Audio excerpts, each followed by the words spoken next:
we are truly behind sa education system natin compared to more developed countries around the world. And that is true. That is an observation. That is a fact of the Philippines. And I have all the right to say kung ano yung katotohanan ng bansa natin. That is covered by the freedom of speech and expression natin. So, dapat siguro walang magalit.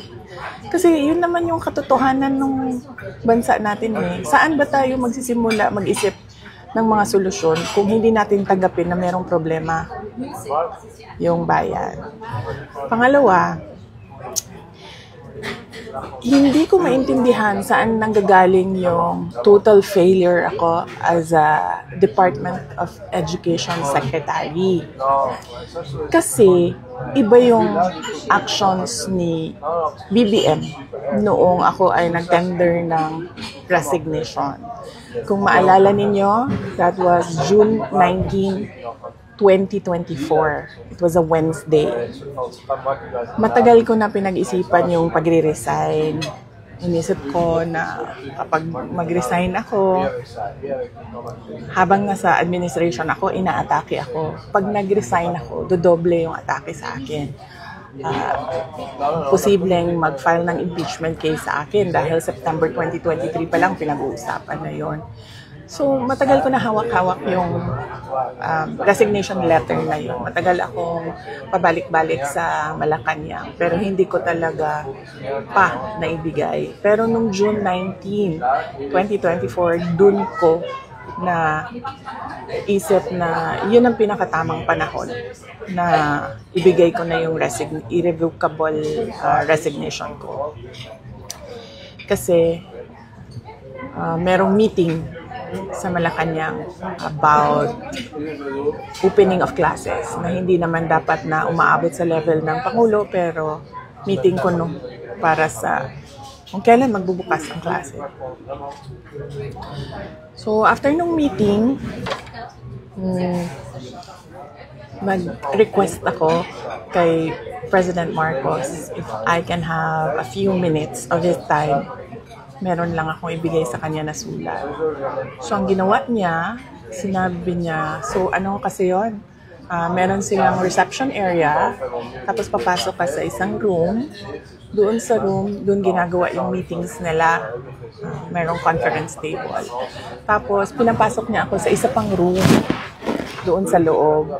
Nagmuka siyang office na may table, may office table, may lounge, merong living room. Doon niya ako dinala. Meron pa isang conference table. So, tinanong pa nga niya ako hindi ka pa nakapasok dito? Sabi ko, hindi. First time ko ito nakapasok dito. Tapos nagkwento pa siya na, nung panahon ng tatay ko, parang kung saan nag-gather ang mga tao. Tapos, gusto niya daw yung view na yon doon, kaya ginawa niyang office.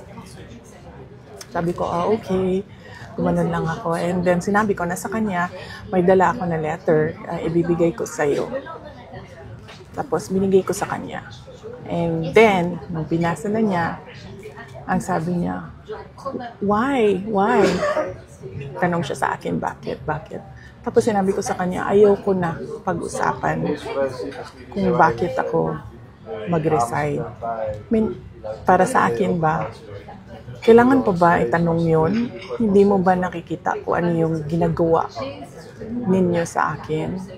O parang, hindi naman ako masokista na aatakihin ninyo ako nang aatakihin habang nagtatrabaho ako para sa inyo, and to think na the Department of Education was the department that was delivering results sa administration. So, hindi na ako sabi ko, ayaw kong pag-usapan. And then sabi niya, he tried to ask me to stay. Tapos sabi ko, ayoko na.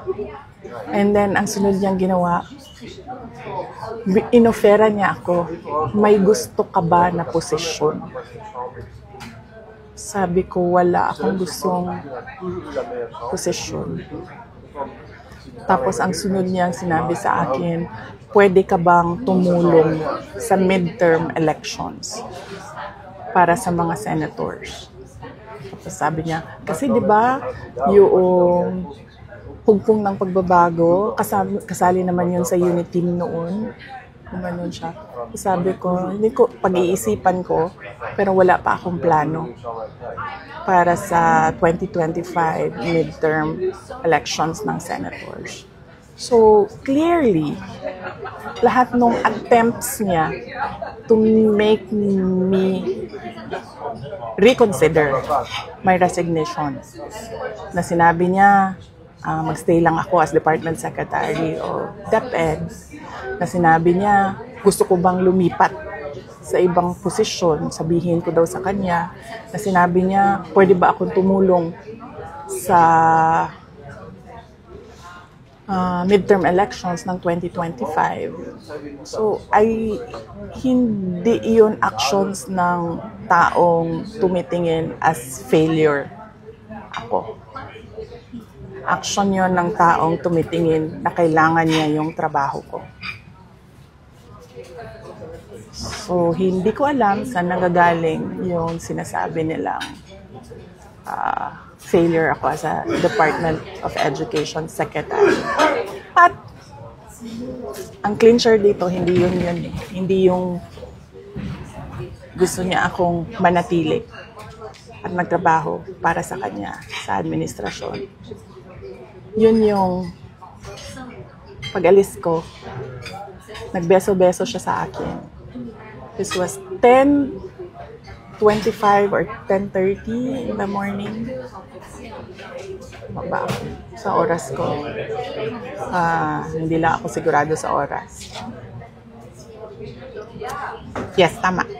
Kasi ito yung pumasok sa isip ko eh. Tama yung oras ko.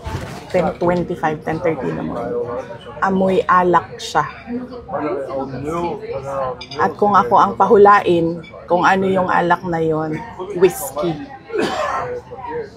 Pero, hindi ko naman siya nakita nag-inom ng whiskey. Nakikita ko siya lagi umiinom ng champagne.